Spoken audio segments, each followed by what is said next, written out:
So thanks everyone for joining us today. We've got a wonderful presenter today, Jacqueline Almeida, and she'll be talking about principles to live by for your career success in Canada.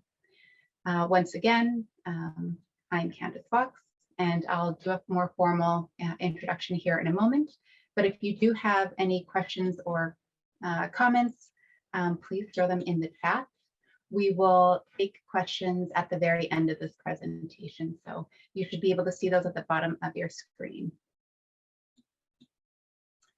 At the end of our presentation, you'll be prompted to take our survey after closing the webinar. Alternatively, you can also visit our website to give us feedback. We really value your opinions and hearing how we can make these webinars and presentations better for you guys, all right? Okay, so who is here today? So myself, Candace Fox, I'm the Saskatchewan Outreach Consultant for Career Loans. I'm here in Saskatoon. And Jacqueline Almeida, she's the leadership educator and coach and owner of Alpha and Omega Strategies. I'll be doing a more formal introduction to Jacqueline here in a moment, but first I'm going to share a very short video that summarizes the Career Loans program. Are you a permanent resident, convention refugee, or Canadian citizen residing in Alberta or Saskatchewan? Are you an internationally trained individual in a regulated or non-regulated occupation? If you are not finding a job in your field, need career counseling, are unable to secure funds for training, or have been declined for traditional loans, then Career Loans can help.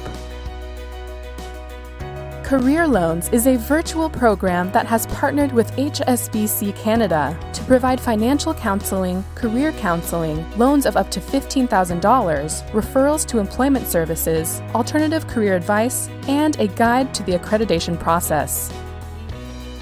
Our expert counselors will coach you on your career goals and enable you to reach your full potential. If you would like to apply for a loan, our counselors will refer you to our financial partner, HSBC Canada. After assessing your financial situation, if you are eligible, your loan will get approved. You then have up to 4 years to pay off your loan at an affordable, locked-in interest rate. This way, you don't have to worry about increasing interest rates or being buried under rising debt. Throughout the process, our expert counselors will be available to guide, mentor, and ensure you are on the right path to achieving your career goals.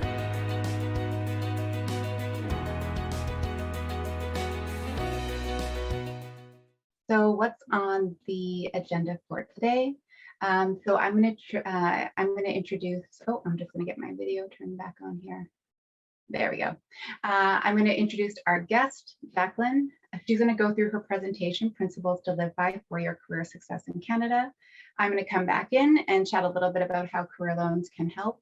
At the end, we're going to have a Q&A session, and then I'm going to do a small conclusion there. So I'm just going to take myself off the share screen here, and I'll get Jacqueline to pop on here while I read this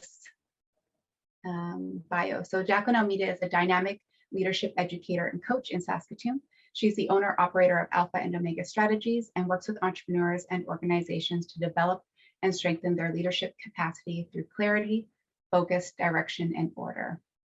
Although born and raised in New York City, Jacqueline has spent the last 27 years living in the beautiful prairies. Through her own story of struggle, resilience, and triumph, Jacqueline has an unwavering belief that in this life and in business, one must know and own their vision to find greater purpose and embark on their journey courageously. To her, that is what leadership is all about. You trailblaze, set the course, make it easier for others to follow along, and create the environment for your people to move towards a place where they will be better. Jacqueline holds a Master of Arts in Leadership and Management and draws much from her 24-year experience as a consultant, educator, mentor, and coach. Having assisted and encouraged influencers from all walks of life and professional industries, she now uses her quiet wisdom, enthusiastic teaching style to inspire leaders through Alpha and Omega Strategies. Jacqueline, it is so lovely to have you here with us today. Thank you very much, Candace, and welcome to everybody that is here and watching this presentation. I am going to share my screen because I'd like to start by sharing a little bit about myself, even though Candace kind of did already share a few things. It's never bad to repeat a few things. So we're going to be touching on principles to live by for your career success in Canada. Let me just share a few things here. All right. So give me 1 second. All right. Let me share, before I start my presentation, though, there are 2 questions that I would like you to please keep in mind throughout the entire presentation. The first one is, can I do it? Ask yourself during the entire presentation, can I do it? In other words, do I have it in me? Do I have the ability? And the second thing that I want you to ask yourself is it worth it? In other words, am I willing to pay the price in the short term for the long-term rewards? And right now, this may not make sense, but have patience with me and it will make complete sense. A little bit about myself. I was born and raised in New York City. I was in New York City actually till I was 12 years old. And at that age, my parents decided to do something which is unimaginable with people that are migrating to a different culture, and that is to move back to their home country. They had lived in New York City for 25 years, but when we were 12 years old, when I was 12 years old, my parents said, no, we're moving back to our home country, and therefore I ended up living in Ecuador for a number of years. However, Ecuador really never felt like home for me. I have lived now in the prairies for 27 years. And I have to say that the prairies, Saskatchewan in particular, because I've only lived in Saskatchewan during my time here in Canada, is my home. This is my country. And I love the space that we have in the prairies. This is my cousin, my cousin. This is my husband. This is my husband, Kevin, and we've been married for 6 years. And I think one of a romantic little fact is that we got married on Christmas Eve. I have 5 grandchildren. You will see there, I've got the ones that are on my side, my Latino little grandchildren. It's Ari, Cooper, and the little one that's only 10 months old. She'll actually be 1 year old in a matter of weeks. And then I've got my other grandchildren who live in Toronto. They are from my husband's side, and I can't wait to see them again pretty soon, I'm hoping. And as well, these are my kids. You'll see my son and my daughter, as well as my kids, stepkids on my husband's side. They are my family. Everything that I do revolves around this group of people. I love them dearly. And of course, we have, there are 2 dogs in the family, Lily and Hunter, who I love very much. They're like my grandbabies too. I've been a leadership educator and coach for the last 24 years. And I've got to say, this is something that I absolutely love. I love what I do. So now let me share a few things. When I came to Canada, it was not very easy. Our first 2 years in Canada were actually extremely hard. Money was scarce. We lived in a little trailer. I started school right away. I couldn't find a job. My kids didn't know any English and wanted to go back home. They were begging me to go back home. We had no family here in Canada, like many of you perhaps. I was scared and I was excited all at the same time. And it wasn't anything like I had imagined. Anytime you start anything new, it is difficult. We're amateurs, we're on a learning curve. There is so much to learn. We feel inadequate and we feel incompetent until one day we wake up and we're no longer incompetent. I really didn't feel at home here in Canada for the first 9 years. It was after I went back home, after 9 years of having lived here, I went back home and I realized, wait a second, I don't fit here at home either. And suddenly it became very clear that my home had become Canada. Now, in that transition, though, there were a lot of things that I had to discover, things that I wish I would have discovered before, within the first 2 years of living here. It took me 9 years before I learned some of the lessons that I could have learned earlier, which would have made my transition in Canada much, much easier. So what I would like to do is share with you some of the things that I learned, that I had to work on to learn. And I'm hoping that what I have to share with you really resonates with you. Please take notes, because I believe that they are valuable, valuable lessons that if you begin to start on these lessons, it will make your transition and your life in Canada, as you make this your home, much easier. So here's one of the first things that I think is so important. The first one is, you can't have one foot here and one foot at home. You are here now. Make this your home. If you keep dreaming and wishing for home, you won't make the best of this and of this time and of this place. You will keep comparing and making yourself feel miserable in the process. Believe it or not, one of the things that I learned is that the more I continued comparing things in Canada to where I felt was home, which was Ecuador, the more I lost my confidence in myself. Because even in the smallest little things that you keep comparing, what you do here and what you do there, things like the food or the taste, the flavors, the manners, the behaviors, the habits, every time that you make a comparison, what you're actually doing to yourself in a very subconscious way is you're telling yourself that you made a mistake, telling yourself that you would be better back home, or that things would be different back home, which in fact they would be different back home. But the fact is that you have made it, you've made a trek, you've made a decision to be here. This is your new home. So take it. Take it as your new home. You are no longer in a foreign land. You are in your home. Canada is home.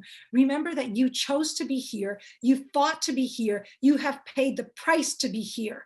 But as you've noticed, there are also things that are done very differently here.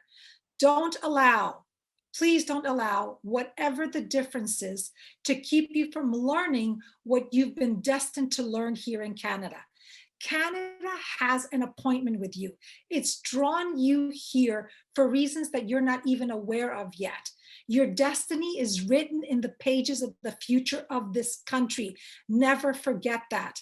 I believe that there is a spiritual orchestration, if you want to put it that way, for your specific presence here and now in Canada. It's no coincidence. It is no mere chance. So right now, what I would like you to do is remember that this is your home. And so what I would like to encourage you to do, if you have a pen and paper, is to do one little thing. After each one of these points, I want you to do one little thing. And what I would like you to do is to just write down on that piece of paper, I am here. I am going nowhere. This is my home. And if you begin to see your life as this being your home, you'll start seeing that you get grounded. You become grounded and anchored. And suddenly you make decisions based on the fact that this is your home and not elsewhere. And when we do that, suddenly things start to clear up for us. So please remember that. Write it out. I am here. I am going nowhere. This is my home. Second principle is I would like you to choose 2 behaviors that you'll commit to add to your life. 2 behaviors. We get very used to doing things a certain way. We get used to behaving a certain way. And we don't like to change those certain things, those certain ways. Everything is new here. And so we think we've made enough changes. No more changes. We've had enough change. And I do believe that you have made enough changes, but I'm asking you to do this. Choose 2 behaviors to add in your life that you're naturally not prone to do. There are 2 behaviors that don't come naturally to me. They're actually a little bit difficult and sometimes quite unpleasant, but I know that every time that I practice them, I get results. And so I decided many years ago that I would ensure that I would practice these 2 behaviors. Again, they don't come naturally because it takes everything in me to practice them on a consistent basis. But I'm going to say this, if you decide on 2 behaviors that you know work for you and you practice them on a consistent basis, you'll see things change for you. You'll see opportunities happen for you. You'll see the windows and doors of life open up to you. So these two behaviors, because I don't want to just tell you, I want to be able to share with you what they are. The first one is positivity. I have always been that person that can see the negative before I see the positive. I am not naturally an optimist. And it takes a lot of work for me to see the positive outlook of things. But it's precisely because of that that I made a decision a long time ago to focus on that positive, to ensure that my behavior is positive, that how I live my life is positive. The second behavior that doesn't come naturally to me is courage. Courage scares me. I'm afraid of courage because it asks me to do things and say things and see things and hear things that propel me to act in ways that don't come so naturally to me. But if I want to improve, if I want to grow and be whatever it is that's important for me to be, then I know that courage is something that I need to practice. So every day, and I say this to many people, every day I make a point of doing one thing that is going to be courageous for that day. It's like a muscle. Whenever you go to a gym and you haven't exercised your muscles, at first they hurt, at first you don't want to do them, at first they seem like it's agony, you get sore muscles, but the more you use your muscles, the stronger you become. Well, I can gladly say that over the years, I've become stronger in my optimism, and I've become stronger in my courage, because those are the two behaviors that I decided a while ago that I would practice. So I'm wanting you to choose two behaviors, and I'm not asking for more, just two, and stick to them no matter what. You and only you know the behaviors that you need to bring into your life that will help you. So I'm going to give you 15 seconds. On that same piece of paper, I would like you to write down what are the two behaviors that you're going to choose to start acting out, that you're going to start practicing from now on. So I'm going to give you 15 seconds to do that, please. And you can always come back to this as well. But usually what I have found is that because you instinctively know what behaviors, what comes to your mind, write them out. Those are the ones. And remember, they don't come naturally to you. You have to work at them. So 15 seconds.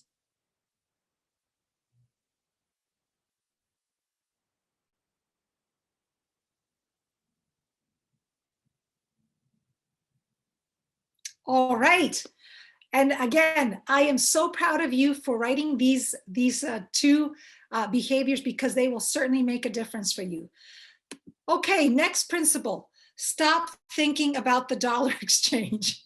This is on a very practical level. I did this so often when I first came to Canada, is I kept thinking about how much a tomato would cost. Well, a tomato would cost in sucres, it would cost like 150 sucres. I'd be like, oh my gosh, it's costing me that much. Don't do that.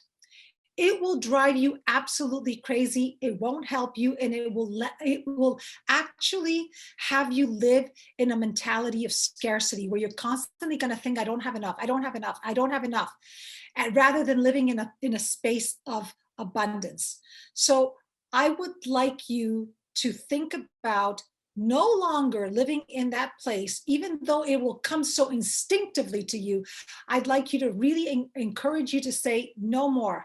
I will no longer think about the currency exchange between how much I pay here in Canada and how much I would have paid at home, because it's not helpful to you.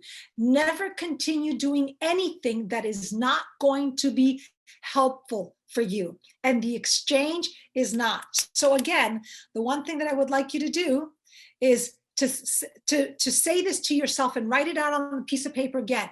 I choose to believe there is abundance all around me. There is a constant flow of resources to which I have infinite access to. And say this to yourself on a regular basis, every morning if you are able to, every evening, or whenever you start feeling like you don't have enough, or that you are not enough, or that you're going to be lacking. Say this to yourself and stop making that exchange currency, that currency exchange for your purchases here in Canada. That I thought was very practical. The next thing is networking. Networking, networking, networking. I cannot emphasize this enough. Your tendency will be to be around the people that you feel most comfortable with, the ones that you feel most familiar with, and the people that are going through what you're going through. Those who have similar hardships and have the same challenges. But my encouragement to you is to step outside of the circle into the world of the people that have the most opportunities and the opportunities that you need. Within your circle, you will not find necessarily those opportunities. Or if you do find those opportunities, they will be minimal. And so what I'm asking you to do is to think about who has those opportunities. The world, that world is not going to be the circle that you most often tend to spend time with, but rather the people that you see out there that have more abundance and more opportunities and more connections. Because what you need more than anything is to find those people that have those connections. That happens as we network and as you engage with meaningful connections, because at first you have to start thinking about where are those people and start networking with them. And there are a variety of avenues for you to learn to network. But then after you have those networks, you have to learn how to connect with the people within those networks. And so the first part is the networking, but the next part is creating meaningful relationships, interpersonal relationships with the people that you are connecting with. And again, thinking about where are the people that I need to connect with? Where are those people that have those opportunities? And again, I'm not saying don't hang around with the people that you are, because they are a treasure for us. But remember that you must expand outside of that circle, connecting and networking with the people all around you that have the resources and the abundance that you are hoping for in your own life. So what I would like you to do on a practical basis, I'd like you to think about what has stopped me so far from networking. What has stopped me so far from networking, and how will I change that moving forward? Again, networking is crucial. I had to learn how to do this as I started my business. When I started my business, I realized, oh my gosh, all the people that have the opportunities that I need are out there. So I had to make sure that I extended myself outside of the circles that I was usually familiar with and that I felt familiar with and comfortable with, and extended to that which was unfamiliar and uncomfortable at first. Okay, next thing is whatever you do, be the best at it, because you never know who's watching you. Okay, one thing that we have to remember is that there are going to be a cloud of witnesses watching us all the time. And we will either impress them with who we are and our actions and our behaviors and what we do, or we will repel them. They will be like, no, I don't want to be close to them. So continually we have to ask ourselves, how am I doing? Not how are they doing, but how am I doing? How am I doing with those two behaviors that I want to create in my life? How am I doing with my networking? How am I doing with my mindset? And then continually correct your attitude, your behaviors yourself, as you're thinking about the fact that there are constantly people watching us. One of my first jobs here in Canada was as a cook. I worked at a restaurant where I was a cook, and that for me was so difficult because I had never cooked in my life, but here I had to do that. And I remember within the first 3 months, first of all, I did not like what I did. I did not like what I did, but I knew that I would do it with the very best. I would put everything into what I was doing as a cook. And within the first 3 months, I didn't realize that there was one lady that came in to the restaurant once a week. And as a cook, I'd always have to go outside where all the patrons were, and I would have to put the food out. for the buffet. And I didn't realize that this one lady was constantly watching me. Every time that she came, she watched me. And after 3 months of working at the restaurant, one day when I was putting out all of the food, she came up to me and she introduced herself and she said, I have noticed that every time I come in on Thursdays, because that was a day, when you're putting out the meal and you're interacting with people, you're constantly smiling and you have this beautiful attitude. And it took me by surprise. And then she said this, I am looking for an assistant, administrative assistant to work with me. Would you be interested? Oh my gosh, yes. She gave me her card. I went for the interview, and that set me forward from working as a cook at the Pilgrim restaurant to working as her administrative assistant, all because I continually checked in with myself on my attitude and many other things that, like I'm asking you to do now. It took me a while, but I'm asking you now. Please make sure that you do these things because they will make all the difference in the world. So on a scale from 1 to 5, I want you to ask yourself, 1 being poor and 5 being excellent, what has my attitude been like in the last week, in the last month? What have people around me watched in terms of my attitude? And now that you're going to be working on 2 behaviors as well, all the better, because you're going to have to really adjust some on a regular basis. That's what I had to do. And that's what I still have to do. I'm constantly adjusting my behavior, my attitude, and so forth. So rate yourself. I'm happy to answer any questions after. Okay, the next thing, continue to improve your language skills. My parents were immigrants as well. I was very fortunate to not have to learn the English language, but I remember my parents having to learn the English language, and they had to learn English. And I watched as my father in particular, he especially poured hours into his English language learning. Everything in our home, we could have had everything in Spanish, but my father refused. He said we would talk to the kids. So he and my mom would talk to us in Spanish so that we wouldn't forget our Spanish language, because that is important. Never lose that language. However, in the home, we listened to the radio in English. We watched TV in English. We had music in English. We had books in English. Everything was in English, because my father knew that one of the ways that he would excel was to ensure that people understood what he was saying. So communication was going to be crucial for him. And I remember my father, there were times where he would be around the kitchen table and he, for instance, say something like thermos, thermos, thermos, thermos. Or I would say, hear him do this. He would these were his expressions. He was practicing the word. And what he would do is he would practice one word every day, and then he would use it in a sentence. And I can honestly say that my father especially, he was one of those men that did not have he hardly had an accent when he spoke English. But it was because he believed that with practice, with continual practice, he could perfect his communication skills. So please make sure that you continually grow in your language level and the skills. So here, I would like you to ask yourself, what is one thing that you will choose to do on a consistent basis to improve your language skills? Next, grow your desire to succeed every day and do whatever it takes to get there.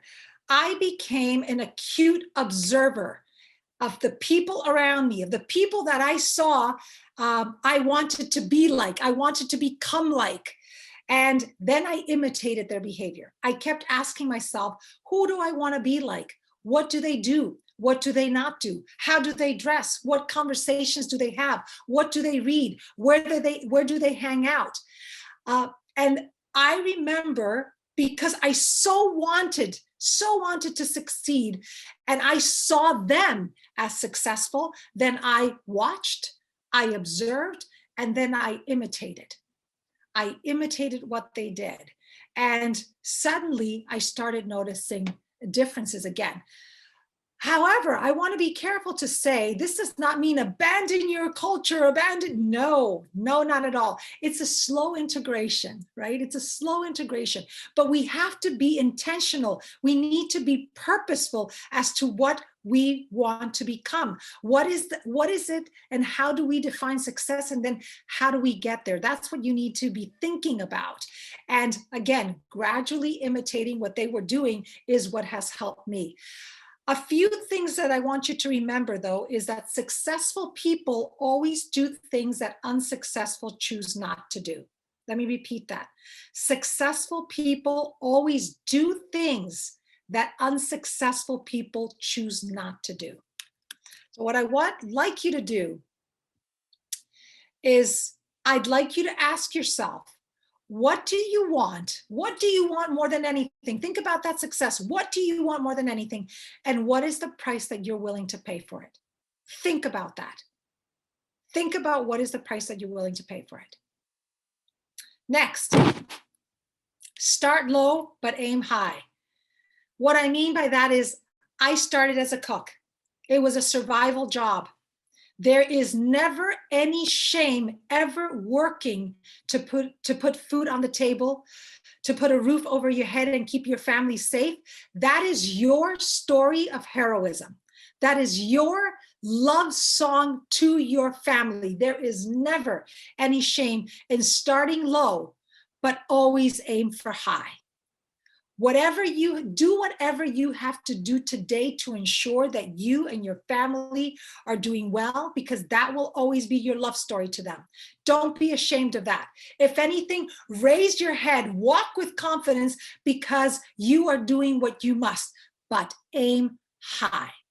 Meaning, think about that success and where you want to go, and ensure that you make the steps and take the steps to get there. So the question that I have for you is, I'd like you to think about, what are you aiming for? Be very clear in terms of what you are aiming for. And lastly, the last thing that I want to say, and this is something that I really believe in, and that is invest. Invest. The number one thing to invest in is in yourself, in your self-growth. And I'm not talking about educational skills. Oftentimes we confuse that. We're saying, okay, I've got to continue going to school. No, you know what? Those skills you will learn. I'm talking about your personal growth, you yourself. Invest in you. Invest. That is the thing that will continue to help you grow and expand. It will be the investment that you make in yourself. So I'd like you to ask yourself this question here. What is it that you know you need to invest in? What is it, the one thing that you know you must invest in, that perhaps you've been holding off on? You're thinking, no, not yet, not yet, not yet. Let me say this. One of the things that I have learned most as a leader is that the people that make a decision and act on it are the ones that usually succeed quicker. If we know we must do something, but then we delay in doing it, all of a sudden we'll start thinking about excuses so that we not do it.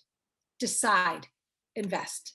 So lastly, to finish off my time with you, I started off by asking you to think about these two questions, and I want to ask you again. Ask yourself, after thinking about all these principles, ask yourself, can I do it? Can I do it? And I firmly believe that you can. I know that you can.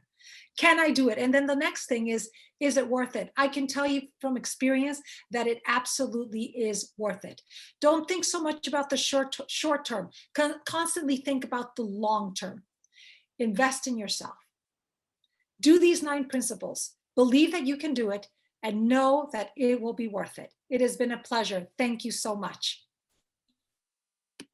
That was awesome, Jacqueline. Thank you so much. And we will come back to you here in a second. Everyone, if you do have questions, start throwing them in the chat. I'm going to go through how career loans can help you. All right. Okay, so how can career loans help? Career Loans is a completely virtual program created to support internationally trained newcomers get back into their preferred career path. And we do this through free career support services, assistance with low interest rate microloans, support in navigating the accreditation process, or pivoting in your career and choosing an alternative path if that's what you decide to do. Okay, there we go. So who is eligible for the program? Internationally trained newcomers in regulated or non-regulated occupations and trades. And that includes such a wide variety of professions within multiple industries.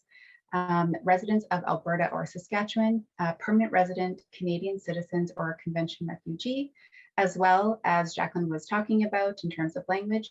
We're asking for a minimum Canadian language benchmark of a level 5. And of course, we know for educational institution purposes, they're usually looking for something higher than that. So, okay, the application process. So our application process is super simple. Just visit our website online, www.careerloans.ca, fill out an intake form. Our counselors will review your application. They'll get back to you. And from there, you will email whatever they might need in terms of training, educational training records, proof of residency or immigration status, and anything else they might need in order to assist and support you. Okay, so some program features. Of course, the free career and financial counseling. And I do just want to stress that that's separate from the microloans. So if you just come to us for, the free career and financial counseling, that's totally okay. The low interest rate microloans are completely separate. You do have access to those. The loan is from $1,500 to, I believe, $15,000. Of course, we'll do referrals to employment or language services because we don't do that. A guide to the accreditation process because we know how daunting that can be. And of course, advice for alternative careers.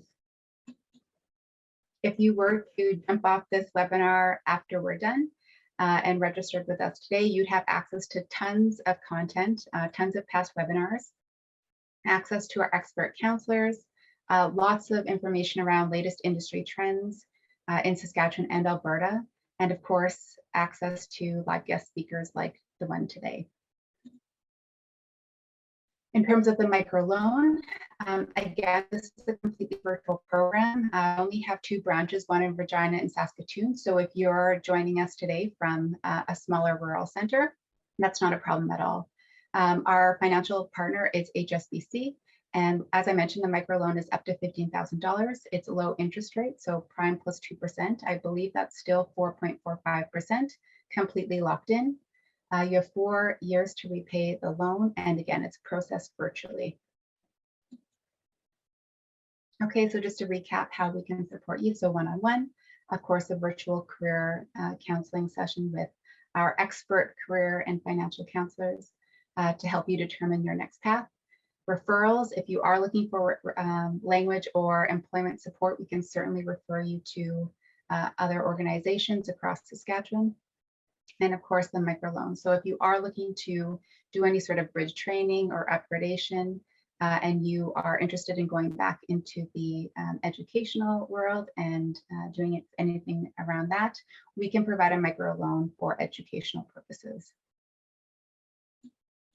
Okay, so in the end, we only regret the chances we didn't take. And I think this really speaks to the presentation that Jacqueline just presented. And so please take advantage of this opportunity. You never know what ideas or nuggets of goodness will come from your time with our information and financial counselors.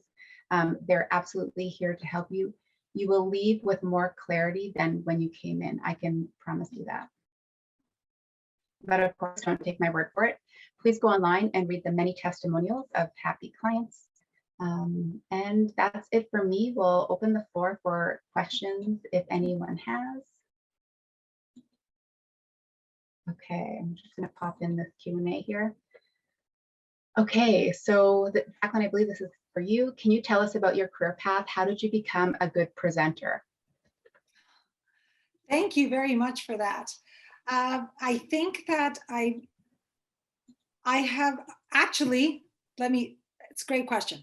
I ended up going to school. And as I was going to school, because again, remember, I was thinking about my success, I would do anything for my success. And so I ended up going to a class, one that I was debating whether I should take or not. And because I was debating it and I knew it would be hard, I thought to myself, you know what? Take it. So I did. And that class ended up being one in which I had to do 3 presentations in 1 week. And after doing that, the instructor came to me and he said, you need to be teaching. And he was the one that started and gave me the opportunities to teach. So like I said, people, you've got to be thinking and being very proactive and intentional. And that, I think that that's what it was. Thank you so much for that question. I love that. Here's another one from Venus. What would you see yourself doing if you were not a leadership and education coach? Well, that's a great question. You know what? Somebody asked me the other day, what would happen if you won the lottery? What would you do?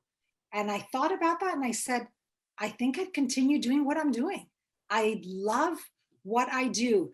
I think I would expand it to also being, well, I've been a public speaker before, but I think I would become more of a motivational speaker. And perhaps, you know what? Perhaps that's something that I just need to think about for the next step for myself. So thank you. I have a question for you, Jacqueline. Yes. How has it been for you juggling, your career aspirations, your goals, but also, you had a young family when you came here. How has it been for you sort of juggling both of those, roles, mom, but also, moving towards your success and your goals? Thank you for that question. I think one of the things that I always told my kids, and I don't know where this came from, but I always asked them when they first came to Canada and they didn't know any English, they wanted to be like cuddled around me and they wanted to find that community that would speak the same language, of course. And then I remember sitting them one day and I said, in life, we have to make very tough decisions. We have to. So I want you to make the tough decision to think about what you want to be in life. Where do you want to go? And then start making the choices to be there. Exactly what I shared with everybody today. It was very hard being a single mom, though. There were times where I felt that I wasn't doing a good enough job with my children because I was doing so much for my success. But I also knew that if I didn't do that, then I wouldn't be able to teach my kids to go for their success. Whatever we want our kids to become, we have to become that first. Beautiful. Love that. I have another question for you. Can you share with us the best ways to learn English? Which I also just want to say a side note, if anyone has ever seen Jacqueline with her Spanish classes, if you want to learn Spanish, like, are those on YouTube? Like, you are probably the most dynamic language teacher I've ever seen. Like, it's a whole body for you. It's like a full on, it feels like a workout almost watching you do that. But yeah, so can you share with us the best ways to learn English? I think it's very practical. When I watched my father learn English, he would go to language school. He was doing language school in the evening. So he worked all day, then he'd come for dinner and then he'd go to his language school. But I think the biggest thing is that he surrounded himself with English speaking people. You have to immerse yourself in among the people that speak English, because here's something very interesting. When you're around people that speak English, their expectation of you is going to be that you speak English. So you have to, right? You have to learn it. And so that was one thing. The other thing is, like I said in our presentation, everything became English in our home, except for their interaction with us. With us, it was always Spanish so that we wouldn't forget our language. That is crucial. Continue speaking your language to your children, to your grandchildren, because they cannot lose that. But everything else, I saw my father read books in English. He listened to the radio in English. His friends were English speaking. Everything was English. And sometimes we forget to do that because it is uncomfortable. It is very uncomfortable and it is unfamiliar, and it's work. But if we think about where we want to land, then honing and perfecting our English is crucial. And maybe that's something people can put in their behavior, that you ask them to do 2 things. Maybe the English would be another one. And just to add that, everyone, I know CBC.ca, CBC Online has a section specifically to help you learn English. It's online, it's virtual, so it's easily accessible. I have another question here from Akash. What's the best way to enhance confidence factors in getting out on your own in a business and get over the fear of failure? Okay, so let me, can you I'm gonna read that again. What's the best way to enhance confidence factors in getting out on your own in a business and get over the fear of failure? So I'm guessing this might be an entrepreneurial thing, or yeah. There's two parts. The first part is how do you become confident? That's a beautiful question. I think sometimes we make it too difficult. I think that one of the best ways of learning to be confident is knowing what you're good at. You have to know what you are good at, and you've got to be able to practice what you're good at. The other side of it is understanding what you're not good at. You have to also know what you're not good at and be okay with the fact that you're not good at that. I think that in life, we need to, those things that we are good at are the things that will make us feel more confident. But on the other hand, if we're not good at something, it's okay to be and to say, yeah, I'm not good at that. As a business owner, I've had to become better with social media. I could say that when I first started it, I was terrified. I was like, I'm not good at that. I'm not good at that. I'm not good at that. But if I convince myself that I'm not good at it, then I won't be good at it. And that's where the optimism comes in, where I have to practice optimism and courage and say to myself, even though right now I'm not good at it, I'm not good at it only because I haven't practiced it. I'm not good at it only because I've told myself I'm not good at it. I'm not good at it. It's only because because I haven't done it enough. Once I learn and research it and find out how to do it, I am capable of learning. Therefore, I will be better at it. That's where confidence comes. And then the other part is something about fear of failure. Yeah. Let me say this to you. There is absolutely no way we can ever succeed without failure in the process. No one who has ever succeeded has not failed. We have to become comfortable with failing. Failing becomes an experiment. We experiment with it, and sometimes it works, sometimes it doesn't. That's okay. That's okay. Always remember, you cannot reach success.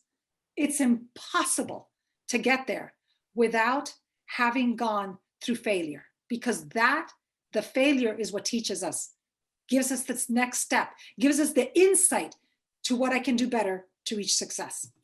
100%. And I think if you look at some of the most famous entrepreneurs or the most famous business people or the most famous inventors or whatever, that none of that stuff happened overnight. And so I love what you said about aim low, but like have high goals. Start low and high. There we go. And so that's a perfect, when you're close to the ground and you fall, it doesn't feel like such a big impact, right? And so make those mistakes early on. Go through the testing of yourself, and if you're changing careers or going out on your own, and don't look at it as failure. I think people have associated failure with being bad or negative, and it's just like you said, Jacqueline, such a learning experience. You can gain so much from failure. Oh yeah, it's a lesson. It's a lesson. And I have one more question for you in terms of networking. We're in COVID times. People, might be in Alberta and Saskatchewan, so it would look very different. Just a piece of advice around networking online right now. Like, where are you searching for networking groups? Any advice you can give around that? Absolutely. Again, I've had to practice courage, right? So I am on different platforms. I am on LinkedIn. I am on Instagram as Alpha and Omega Strategies. I'm in Facebook. And what I do, this is what I do. I go through LinkedIn, for instance, or Instagram, and then I think about who would I like to be friends with, and then I start following them.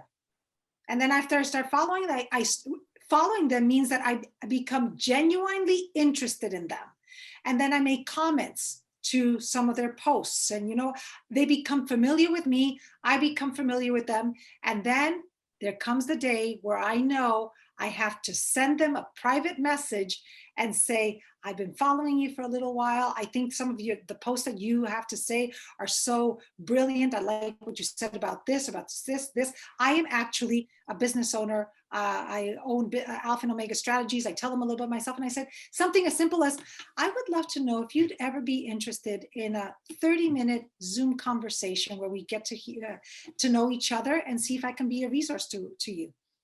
That's it. And some people will never respond to me. And some people will say, you know what, I appreciate it, but no. But then there's going to be that one that says yes. And I have had a lot of those ones that have said yes. I love that. And so that's a great idea, even for someone who's looking to follow, someone, or maybe even do some level of like a job shadow, or just understand, what a person does. It seems like, it does take a lot of courage to do that, but there's no, it's a win-win situation, right?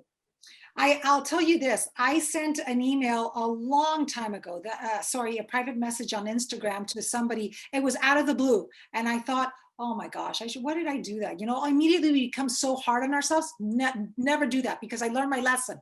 I did that about a year ago.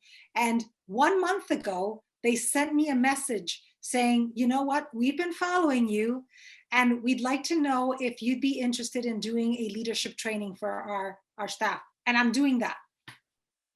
I love it. I love it. Okay, if no one else has any questions, I'm going to just wrap up this amazing time with Jacqueline. I'm just going to share my screen here again. Okay, so once again, we have a survey. So you'll be prompted to take the survey after closing this webinar. Again, alternatively, you can always visit our website to give us feedback. And I would just want to share, our information as well as Jacqueline. And Jacqueline had mentioned, if anyone needs to reach out to her, if you have questions, in 5 or 10 minutes, just send her a note. Obviously, if you want to connect with Career Loans Saskatchewan, Alberta, you absolutely can do that. And I just want to say again, thank you so much, Jacqueline, for sharing this time and space with us. I know that you have to go, but again, if anyone has any questions following this webinar, please feel free to reach out to Jacqueline or our team at Career Loans. But it's been amazing. Thank you so much. I appreciate your time. All right, everyone. Take care.